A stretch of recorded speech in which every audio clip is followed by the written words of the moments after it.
This is the Lone Crater YouTube. We hope this video helps. You begin by placing the compressor directly on your vocal mixer channel and confirming the track is routed correctly. Set a moderate ratio like 4:1 and drop the threshold until the compressor reacts to louder words. This controls dynamics. Use a medium attack so transients breathe, but not poke through. Set release to taste with the tempo, faster release for energetic vocals. Once done, reduce gain makeup so peaks match the original level. This keeps loudness consistent and musical. You now fine-tune the compressor's attack, release, and knee to shape the vocal. Short attack clamps peaks, but can dull presence. Set around 5 to 30 milliseconds to keep consonants clear. For release, sync with the song or choose 50 to 300 milliseconds so the vocal breathes naturally between phrases.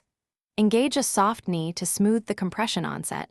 Use a harder knee if you need aggressive control on pop leads. Make sure to toggle bypass, often to hear the actual tonal change. You finish by setting makeup gain so the processed vocal sits in the mix without jumping out. Match RMS to other instruments and trust your ears.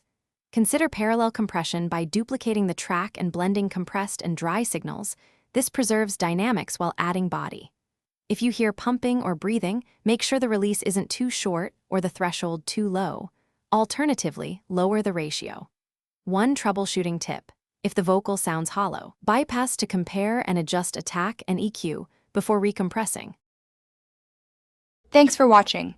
Consider subscribing if we helped you.